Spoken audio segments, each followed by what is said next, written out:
It's a question so many people have wondered. Does the COVID-19 vaccine have an impact on my health? Now, the largest COVID study ever conducted is providing some answers. A link between the vaccine and heart and brain disorders has been uncovered. Now, researchers with Global COVID Vaccine Safety Project reached this conclusion after collecting data from nearly 100 million people across 8 different countries. Today, I spoke with a local medical expert who says the COVID vaccine still outweighs the risks. We also talked to everyday people about their attitude toward getting the shot. I'm going through a lot of mental and physical things now and it wasn't like that before. Elizabeth Foster says she questions if the COVID-19 vaccine she took in 2020 has anything to do with the decline she says she's experiencing in her health. Foster's still digesting the new data released by the Global COVID Vaccine Safety Project, which studied nearly 100 million vaccinated individuals across 8 countries.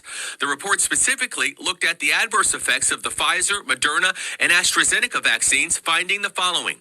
The study links vaccines to slight increases in neurological, blood, and heart-related conditions like myocarditis, pericarditis, and Guillain-Barré syndrome. For instance, out of the more than 99 million people studied, researchers observed only 190 cases of Guillain-Barré syndrome in people who took the vaccine. Researchers stressed the association between the vaccines and adverse side effects does not prove the vaccine was the root cause for the illness.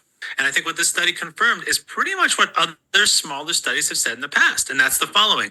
Number one, vaccines have risks. I think only a fool would say vaccines don't have risks. Dr. Jonathan Cantor, who's an adjunct scholar at the Penn Center for Clinical Epidemiology and Biostatistics, reviewed the study and still contends the benefits of the vaccine outweigh the risks. Cantor says the new research shouldn't erode anyone's trust in the vaccine, but instead prompt them to think about their own personal medical condition and their own need for protection. What do you say to those folks who might have said, hey, we knew the vaccine was dangerous all along? Now here's the proof. There's no such thing as a drug that has an effect without a side effect. So everything has potential risk. The problem is, what is the risk of the thing that you are trying to prevent?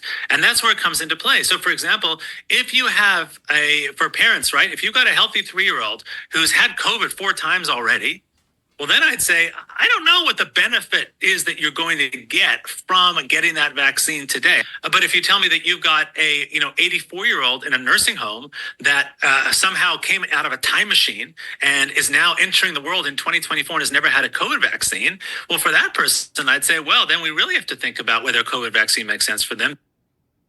Since the COVID-19 pandemic began in March of 2020, nearly 7 million people have died across the globe from COVID-19. That includes more than 1 million people in America. It's also estimated that 71% of the world's population has received at least 1 dose of the COVID-19 vaccine. And as you heard Dr. Cantor, they're saying, his biggest takeaway, and mine too after doing the story, was that, you have to look at your own personal risk and whether or not you have any contributing factors that could lead to, some kind of complications. But I guess the silver lining for all of us, whether or not you believe in the vaccine or not, if it's safe or not, is that the strains of COVID-19, when they have mutated, they have become less deadly. We've seen those deaths trail off versus what could have been worse, where they could have mutated to a more deadly strain. Yeah, but I'm sure there are a lot of you who listen to that story. Like me, I'm sitting there going, what has happened over the past couple of years? I had the COVID shot, I had COVID, and then dealt with pericarditis like just this past Christmas. So I never had heart problems before, so I wonder. Right. Now I'm going to be doing some more research to figure out what in the world. Yeah, and it's always good to check with your general practitioner, check with your doctor. And these are the questions and conversations that you need to have when you need to decide whether or not you want to get the COVID-19 shot or any vaccine for that matter, based on your own personal health. Great story. Thanks.